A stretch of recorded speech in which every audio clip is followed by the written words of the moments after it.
ओम नमः शिवाय। शिव भक्तों, आप सभी का पुनः स्वागत है श्री शिव महापुराण की इस पावन यात्रा में।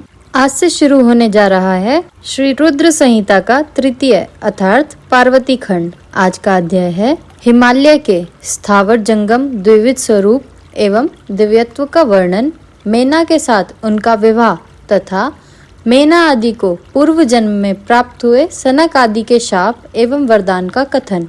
नारद जी ने पूछा, ब्राह्मण, पिता के यज्ञ में अपने शरीर का परित्याग करके दक्ष कन्या जगदम्बा सती देवी किस प्रकार गिरिराज हिमालय की पुत्री हुई, किस तरह अत्यंत उग्र तपस्या करके उन्होंने पुनः शिव को ही पति रूप में प्राप्त किया, यह मेरा प्रश्न है। आप इस पर भली भांति और विशेष रूप से प्रकाश डालिए। ब्रह्मा जी ने कहा, मुने नारद, तुम पहले पार्वती की माता के जन्म, विवाह और अन्य भक्तिवर्धक पावन चरित्र को सुनो। मुनि श्रेष्ठ, उत्तर दिशा में पर्वतों का राजा हिमवान नामक महान पर्वत है जो महातेजस्वी और समृद्धशाली है। उसके दो रूप प्रसिद्ध हैं, एक स्थावर और दूसरा जंगम। मैं संक्षेप से उसके सूक्ष्म अर्थात स्थावर स्वरूप का वर्णन करता हूँ।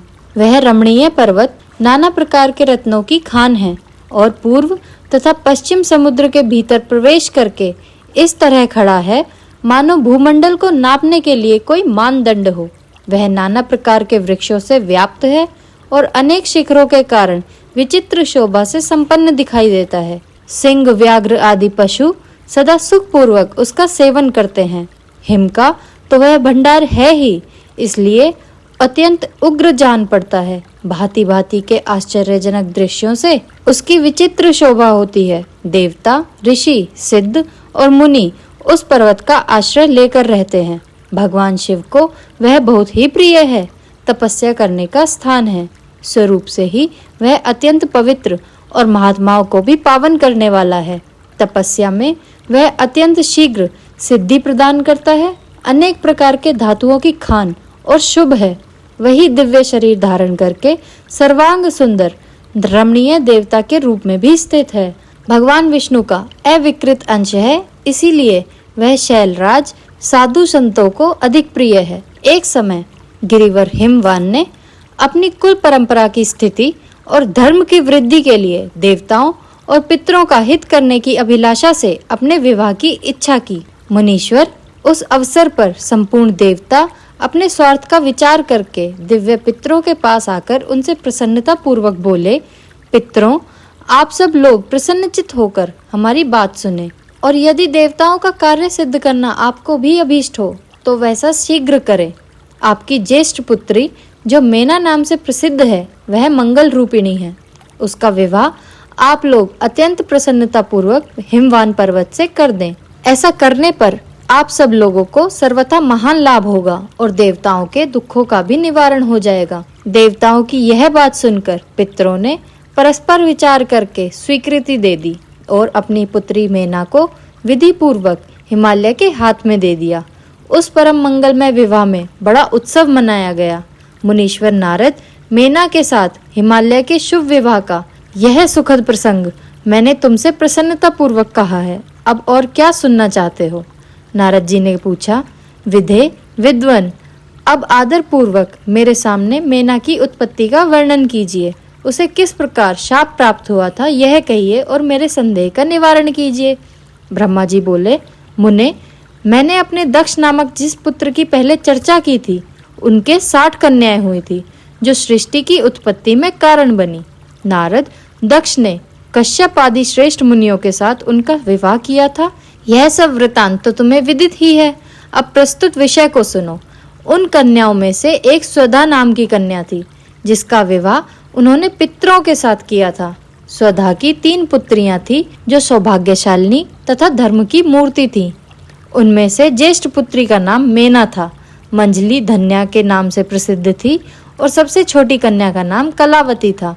ये सारी कन्याएं पितरों की मानसी पुत्रियां थीं, उनके मन से प्रकट हुई थी। इनका जन्म किसी माता के गर्भ से नहीं हुआ था, अतएव ये अयोनिजा थी। केवल लोक व्यवहार से स्वधा की पुत्री मानी जाती थी। इनके सुंदर नामों का कीर्तन करके मनुष्य संपूर्ण अभीष्ट वर को प्राप्त कर लेता है। ये सदा संपूर्ण जगत की वंदनीय लोक माताएं हैं और उत्तम अभ्युदय से सुशोभित रहती हैं। सबकी सब परम योगिनी, ज्ञान निधि तथा तीनों लोकों में सर्वत्र जा सकने वाली हैं। मुनीश्वर, एक समय वे तीनों बहनें भगवान विष्णु के निवास स्थान श्वेत द्वीप में उनका दर्शन करने के लिए गईं। भगवान विष्णु को प्रणाम और भक्ति पूर्वक उनकी स्तुति करके वे उन्हीं की आज्ञा से वहां ठहर गईं। उस समय वहां संतों का बड़ा भारी समाज एकत्र हुआ था। मुने, उसी अवसर पर मेरे पुत्र सनक आदि सिद्धगण भी वहां गए और श्री हरि की स्तुति वंदना करके उन्हीं की आज्ञा से वहां ठहर गए। सनक आदि मुनि देवताओं के आदि पुरुष और संपूर्ण लोकों में वंदित हैं। वे जब यहाँ आकर खड़े हुए उस समय श्वेत द्वीप के सब लोग उन्हें देखकर प्रणाम करते हुए उठकर खड़े हो गए, परंतु ये तीनों बहनें उन्हें देखकर भी वहां नहीं उठी। इससे सनत कुमार ने उन्हें स्वर्ग से दूर होकर नर क्षत्रिय बनने का शाप दे दिया। फिर उनके प्रार्थना करने पर वे प्रसन्न हो गए और बोले। सनत कुमार ने कहा, पितरों की तीनों कन्याओं, तुम प्रसन्नचित्त होकर मेरी बात सुनो। यह तुम्हारे शोक का नाश करने वाली और सदा ही तुम्हें सुख देने वाली है। तुम में से जो ज्येष्ठ है वह भगवान विष्णु की अंशभूत हिमालय गिरी की पत्नी हो। उससे जो कन्या होगी वह पार्वती के नाम से विख्यात होगी।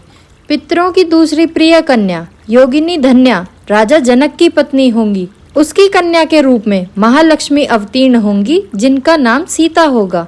इसी प्रकार पितरों की छोटी पुत्री कलावती द्वापर के अंतिम भाग में वृषभानु वैश्य की पत्नी होगी और उसकी प्रिय पुत्री राधा के नाम से विख्यात होगी।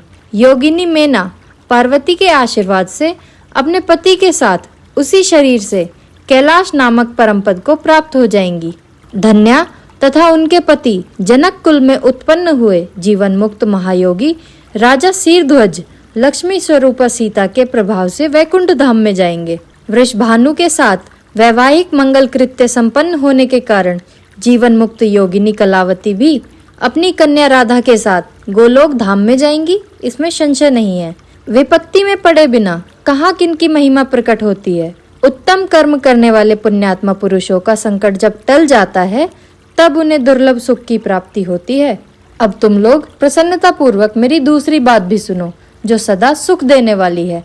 मेना की पुत्री जगदम्बा पार्वती देवी अत्यंत दुस्सह तप करके भगवान शिव की प्रिय पत्नी बनेंगी।